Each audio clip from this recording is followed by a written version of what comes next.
झुंझुनू के घरदाना खुर्द के जवान कुलदीप राव हेलीकॉप्टर हादसे में शहीद हो गए।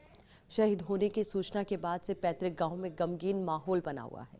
रिश्तेदार, परिजनों और ग्रामीण उनके घर पर आना शुरू हो गए हैं। वहीं पूरे राजकीय सम्मान के साथ शहीद का अंतिम संस्कार किया जाएगा। राजस्थान के लिए भी ये बड़ी बात है, क्योंकि राजस्थान की धरती को वीरों की धरती कहा जाता है। यहाँ के वीरों के लिए कहा जाता है कि ये अपना सर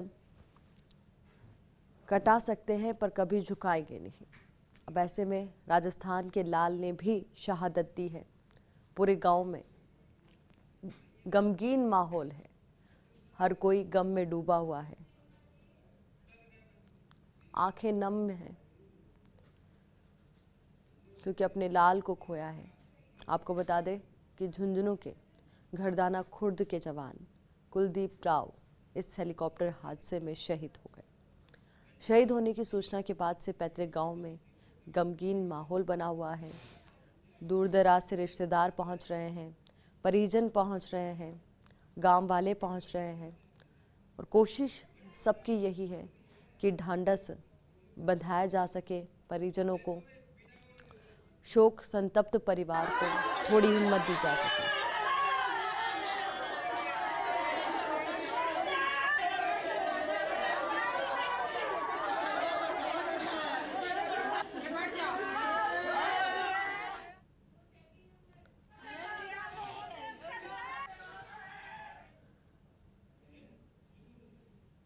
हर कोई इसी कोशिश में है कि कैसे न कैसे परिजनों को ढांढस बंधाई जाए।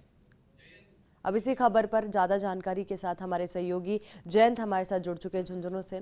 तो जयंत, देखिए, झुंझुनू के लिए एक और गर्व की बात है तो दूसरी ओर सबकी आंखें नम है, क्योंकि नम आंखों से आज सभी झुंझुनू के लाल को विदाई देने वाले हैं। ऐसे में सभी दुखी भी हैं और साथ ही कोशिश सबकी यही है कि जो भी वो वहाँ पर पहुँच रहा है, परिजनों को थोड़ी ढांढस बंधाई जाए।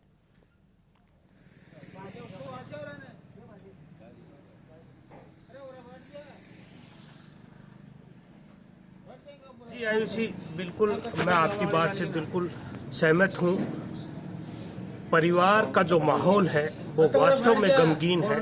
उनके माता पिता जैसे ही पहुंचे तो पूरा माहौल कल गमगीन हो गया था। पूरी रात से अलाव जलाकर ग्रामीण उस लाल की प्रतीक्षा कर रहे हैं जिस लाल को वो अंतिम विदाई देंगे। डीजे की धुन पर और संगीत के साथ, देशभक्ति के गीतों के साथ उस लाडले को अंतिम विदाई दी जाएगी। और साथ में यदि गौरव की बात की जाए तो जैसे ही उनकी माता घर में प्रवेश किया उन्होंने तो वंदे मातरम का नारा लगाया। साथ ही जब आज सुबह मैं आ रहा था तो झुंझुनू के जो युवा है वो रोड पर ही तैयारी कर रहे थे सेना में जाने के लिए। और ये एक देशभक्ति का जज्बा है पूरे झुंझुनू की धरती का। ये गौरव की धरती है। पूरे रात से ग्रामीण अलाव जलाकर बैठे रहे। आइए, मेरे साथ कुछ ग्रामीण बैठे हैं, उनसे बात करते हैं। जी बताइए, कैसे वीर सपूत की आप प्रतीक्षा कर रहे हैं? पूरी रात से अलाव जलाकर बैठे रहे, क्या कहेंगे इस बारे में? आज से 3 रोज पहले हमारे देश के राष्ट्रीय सेना के अध्यक्ष रावत जी के साथ हमारे जिले के जो लाडले सपूत कुलदीप राव शहीद हुए हैं, उससे हमारा जिला पूरा गम में डूबा हुआ है और हमारा जिला पूरा सेना से जुड़ा हुआ है। कई गांव ऐसे हैं जिसमें कोई घर ऐसा नहीं है जिसमें सेना में हमारे लाडले सपूत नहीं हो।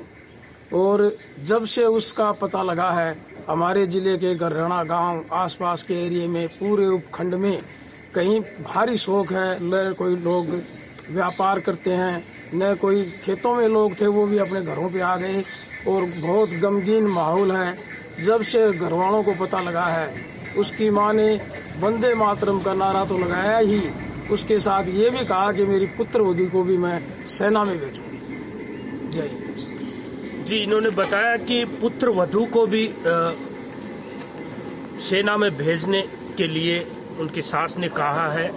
बहन अभिता से हमारी बात हुई, उन्होंने कहा है कि वे पार्थिव देह के साथ ही आएंगी, उनकी पत्नी भी साथ ही आएंगी। साथ ही पूरे गांव में जो माहौल है, एक तो गमगीन माहौल है, दूसरा गर्व का भी माहौल है। 10 किलोमीटर से अधिक दूरी से उनको डीजे की धुन पर लेकर आया जाएगा।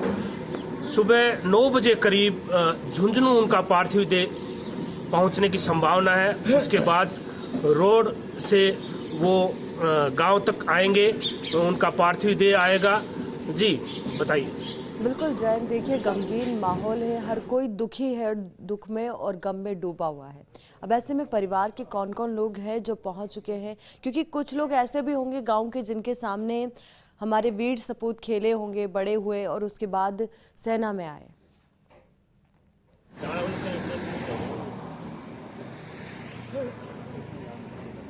जी बिल्कुल, उनकी माताजी कमला देवी पहुंच चुकी है, उनके पिताजी भी कल पहुंचे थे, ताऊ, चाचा, बुआ सभी लोग पहुंच चुके हैं और आज लगभग परिवार के सभी सदस्य पहुंच जाएंगे। और कल हमारी बात हुई थी उनके गुरु से। उनके गुरु ने बताया था कि वो एक मेधावी छात्र थे, हमेशा दूसरे छात्रों को मोटिवेट करते थे। साथ में जब उनका चयन हुआ था सेना में और उनका उस समय गांव में स्वागत किया गया था, और तब वे जैसे विपिन रावत एक ऐसे सेना अध्यक्ष थे, उन्होंने जवानों को अपने व्हाट्सएप नंबर दे रखे थे और सीधा कनेक्ट करते थे, वैसे ही कुलदीप राव भी एक ऐसे व्यक्ति थे, ऐसे लाडले सपूत थे जो युवाओं को मोटिवेट करते थे, उन्हें अपने नंबर देकर रखते थे और कहते थे कि कभी पीछे मत हटना, आगे बढ़ते रहना, देश की सेवा करते रहना। यही कुलदीप राव का भी एक मत था। बिल्कुल जयंत, देखिए उनका भी एक मत था और जिस तरीके से सीडीएस के साथ वो मौजूद थे, तो ऐसे में देखिए बहुत बड़ी बात अपने आप में उनके लिए और सेना के लिए बहुत अतुल्य और बहुत बड़ा योगदान उनकी तरफ से सदैव रहा है। तो वहीं अगर हम बात कर ले गांव की, तो गांव के विकास के लिए भी वो हमेशा तत्पर है। जिस तरीके से आप बता रहे हैं कि युवाओं को हमेशा मोटिवेट वो करते रहे, आज उनके जाने के बाद भी यहाँ के युवा उनसे मोटिवेट होते रहेंगे। एक प्रेरणा वो निश्चित तौर पर सभी के लिए छोड़ के चले गए हैं।